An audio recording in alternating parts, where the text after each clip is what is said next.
Philosophy and religion in China includes Chinese folk religion, Taoism, and Confucianism as all original to China. Also, these can be mixed with Buddhism, which was imported to China around the 1st century CE or so. None of these traditions are mutually exclusive. They are often combined in the lives of the Chinese people. They complement rather than conflict with each other. So let's start by taking a look at Chinese folk religion, which is the underlying root. And the other two traditions, Taoism and Confucianism, tend to be more philosophical in nature. Chinese folk religion involves a belief in spirit beings, reverence for the ancestors, particularly dead ancestors, which are part of the spirit realm. Priests will perform blessing rituals. These may include purifying the space, clearing it of evil spirits or spirits that might interfere with our lives, exorcising the evil spirits, or what they call hungry ghosts, basically the dead ancestors who are not made regular offerings may become hungry for attention, like a 2-year-old with a temper tantrum. So most of the folk religion centers around making offerings to appease the spirits and to satisfy our remember and memorialize and satisfy the spirits of our dead ancestors so that they will stand guard over us rather than make life difficult by having been ignored for too long. Chinese folk religion also involves the use of astrology and divination techniques, which we will look at a bit later, in particular the use of the I-Ching, which became the most popular divination technique of ancient and into contemporary China. But in very ancient times, they would often use bones or turtle shells that they would put on fire, and the heat would crack those bones, and then an interpreter would determine what those cracks meant. Divination techniques exist in many cultures. In Europe, we have things like the tarot card reading, and all of these techniques involve an element of what we would perceive to be random chance, but in fact, the Chinese understand that there are invisible energies at work behind the scenes, and what we take to be random are really a reflection of the state of these energies, and those divination techniques simply allow those energies to manifest symptoms, and the interpreter then can read those symptoms or signs of the state of energies and give us guidance about how to live our lives in accord with these energies that are ultimately beyond our control but do impact on our lives and our beings. Chinese metaphysics is about energy. It's about the changes that take place constantly in the flow of energy and the balance and harmony in these energy systems and between the energies and our own lives, and the interrelationships, again, between ourselves and the energies, and the interrelationships amongst the various energies that flow throughout the cosmos, and how those impact on us. The movement of these cosmic energies involves rising or falling, expanding or contracting, and rotating. So there are 5 basic movements to the flow of cosmic energy. And these movements are represented by and expressed in what is known as the 5 elements of nature, or 5 elements.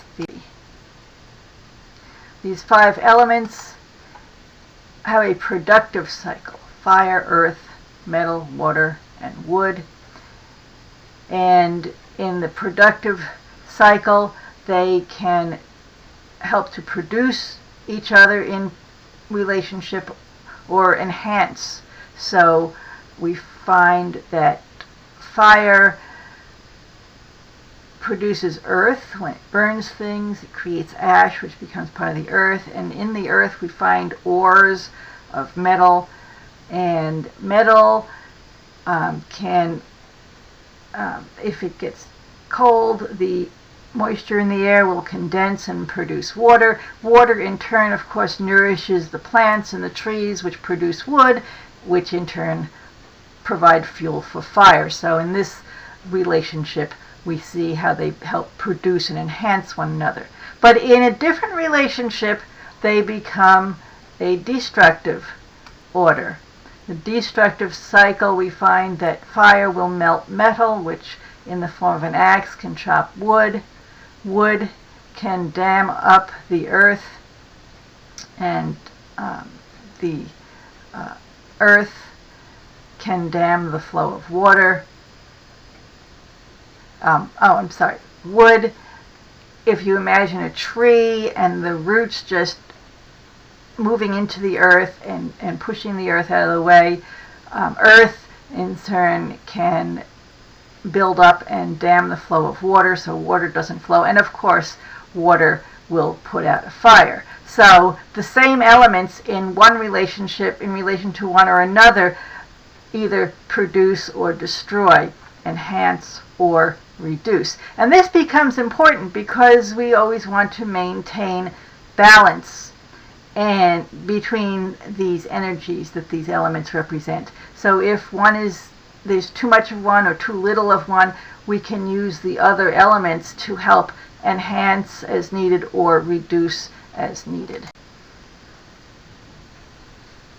Some of the concepts we need to know with regards to Chinese metaphysics, of course, the term Qi. If you've ever done martial arts, you will be familiar with the term Qi, which best translates as perhaps life force or life energy. The word actually means ultimate. And then there is, of course, Yin-Yang, the harmony of opposites. You can see the Yin-Yang symbol here in the upper left corner of the slide. Yin is the passive state of energy, often identified with female, quiet, receptive, dark, and Yang is the active state of energy, associated with the male, active,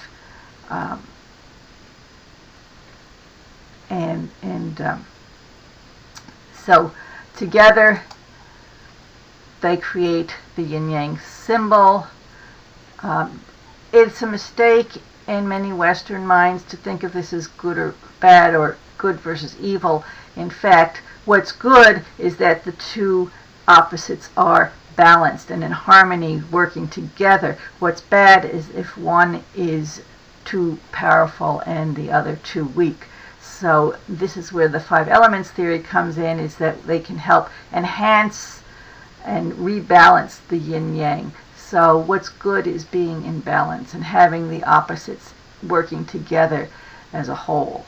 You'll notice the symbol is active. It suggests that they are always moving around and changing, and this is the idea behind the book of changes, the I-Ching.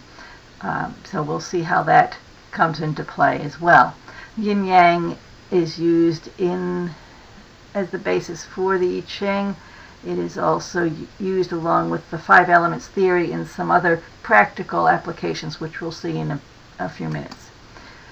The term Tao, or Tao, actually pronounced more like D-O-W in some of the more modern translations to write it that way, means way. It's the way of the cosmos, the way of nature, the way things work. And then the Chinese do talk about Tian, or heaven and earth, and often heaven and earth are the yin and yang, or actually yang and yin. Earth is yin, yang is heaven. And human beings are sandwiched between heaven and earth. They talk about that a lot. They talk about the mandate of heaven, especially with regards to the Chinese emperors, and if everything is going well, it is deemed that they are ruling with the mandate of heaven, kind of, if we want, the will of God, if we want to put that into a Western context. And when things go poorly, that's taken as a sign that the emperor, the ruler, no longer has the mandate of heaven, and it's time to change dynasties, as it were, in China. So basically, things going well, the economy is good, the weather is good. If there are floods or droughts, that is a suggestion that the ruler is out of alignment, if you will, with the will of heaven. Practical applications for these concepts appear in traditional Chinese medicine, TCM, the I-Ching, as I've mentioned, and also Feng Shui. Maybe you've heard of Feng Shui, the Chinese art of placement, or if you want, interior design. So let's take a look at each of them in turn. Traditional Chinese medicine involves the use of herbal and natural remedies, acupuncture and acupressure, non-invasive treatments, and the use of the 5 elements theory, which have correlations with various foods and body organs. So in this chart we see here each of the 5 elements along the top and different categories of food, and then more specifically, for instance, what kind of fruits represent these different elements. And so if one there are other charts also that indicate what body organs relate to each of the 5 elements. So if there's a particular ailment with a particular body organ, it might be deemed that there's too much or too little of a certain element or energy in that body organ, and therefore you can eat certain foods or avoid certain foods to help reduce or produce the proper energies. And so diet and nutrition is an important part of traditional Chinese medicine and has a direct relationship to this idea of the 5 elements and the passive, active, or too much, too little yin-yang balance of the energies in the foods and the body organs and such. The I-Ching, Ching in Chinese means book, and I means change, so I-Ching means the book of changes. This is a very ancient divination technique. It goes back at least 3,000 years, and likely longer than that. There are ancient texts that were in use 3,000 years ago, and probably it was an oral tradition, and there were texts that have disappeared from time. This is a tool that is intended to guide humans in decision making. It isn't about fortune telling. It isn't about predicting what will happen in the future. It's about enlightening us to the current state of affairs in our lives in relation to the invisible flow of energies, and so that we can adjust our behaviors for the best possible outcome. The I-Ching is based on combinations of lines representing the ever-changing relationship between the passive or yin energies and the active yang energy flow of heaven, human, and earth. So the yin is represented by broken line, yang is represented by a solid line, and then the divination technique will determine a hexagram, a set of 6 lines, any combination of yin and yang, which will result in any one of 64 possible results that will then provide a reading for us to be interpreted.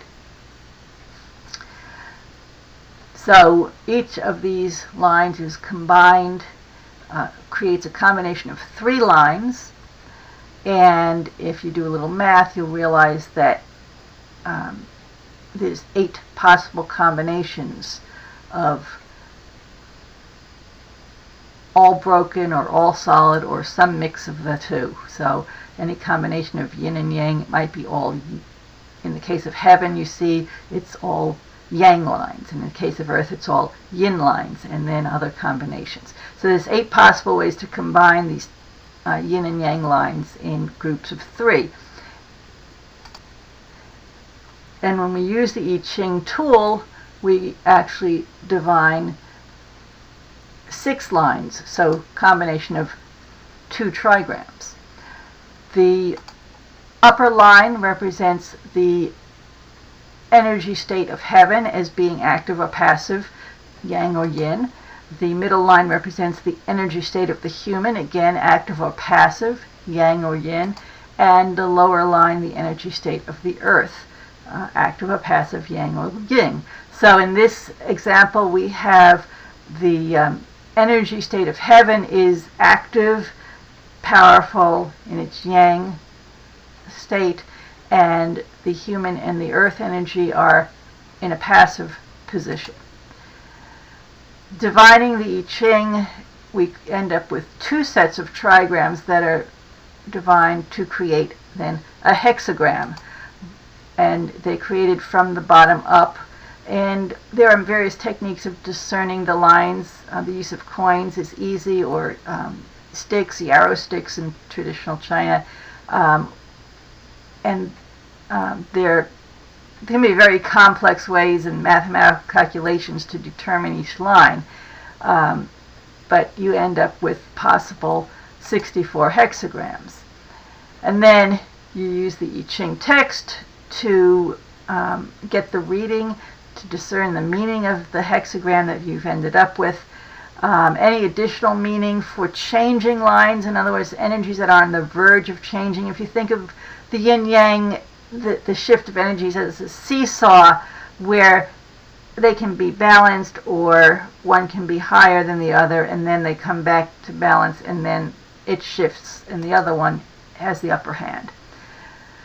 So in the example, I've just added another trigram on top of the first, and that ends up in the I Ching book to be hexagram number 31. So you go to the book and you read it, but often these are very vague and generic readings. If you imagine there's any possible question you might put to the I Ching, but there's only 64 answers. So it does take a skilled interpreter to apply this generic meaning of the hexagram to the specific question you might have in mind.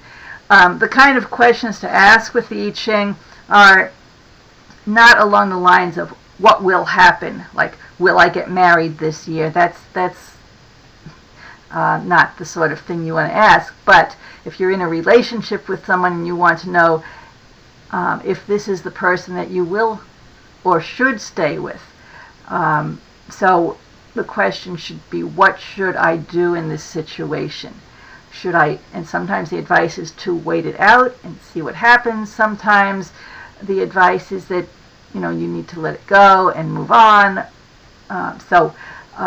This is sort of thing that the I Ching is used for.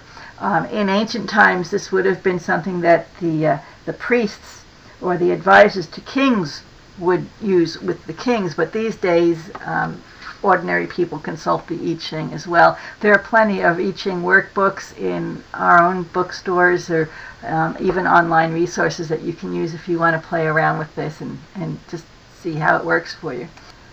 Another use of the 5 elements theory is Feng Shui, and this is the Chinese art of placement, or geomancy, and that has to do with the position of buildings and what direction should the front door be in, and within our buildings and our rooms, what is the proper place of our furniture for the best use. And again, this does go back to using 5 elements theory.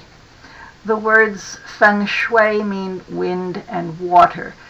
Symbolically, wind and water are constantly moving and flowing, and these create constant changes in the world. If you know anything about weather, or you can see how the flow of the winds and the air create effects in the world. And the flow of energies then, as the flow of wind and water, will affect us. As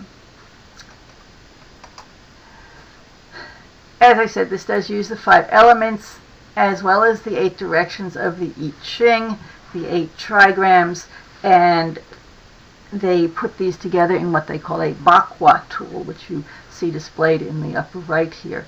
And the Bakwa tool then is superimposed on a plan of your house, for instance, to determine which areas of your house focus on which aspects of your life, like relationships and career and children and family and things like that. And this then seeks to maintain the constant balanced flow of energies, or qi, in a space for improved flow of energy in the people who use that space. So, for instance, if you've got a fireplace, which is fire element, in your living room, or in the kitchen, you've got a lot of heat energy, so fire. So those spaces can have too much fire, and you would maybe want to reduce that. Maybe it's a good idea to put an aquarium next to the fireplace to help balance the fire energy by adding some water energy. In a bathroom, there's a lot of water, so there's too much water energy, and it can suck all the energy out of the house by going down the drain with the water. So we have a tendency to put candles in our bathroom, and maybe without even realizing it, we were practicing a part of Feng Shui, which we balance the water energy by adding some fire or heat energy to the space. And the flow of qi energy through our homes can be imagined in the same way that the flow of air or wind might move through our home. So if you have a house where the front door and the back door are aligned, that's bad feng shui, because just like if you had both doors open, you'd get a draft blowing right through the house. What you want in your home is for energies to move and rotate. You don't want static energy in their space, because that makes you tired and lazy and static. So that you can't realign the doors and the windows, but you can put up little tricks to force the energy to take a turn. So if you put a mirror that will reflect the energy off in another direction before it heads out the back door, those are the kind of little feng shui tricks. And certain spaces are associated with different colors and different kinds of objects, like ceramic is earth, so that can enhance a space if you've got too much water or wood. So there are, again, resources in books and on the web where you can learn actually how to use feng shui and apply that. So resources on the web to learn about some of these basic concepts: Yin-Yang and Five Element theory, traditional Chinese medicine, I-Ching resources, and feng shui theory and application.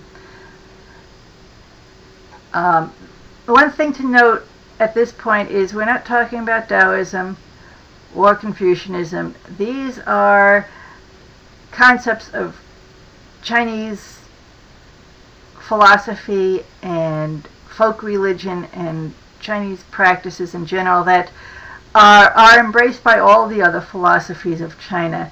The idea of yin-yang and five elements is become incorporated in the more specific philosophies of Taoism and Confucianism, which we will focus on in another video.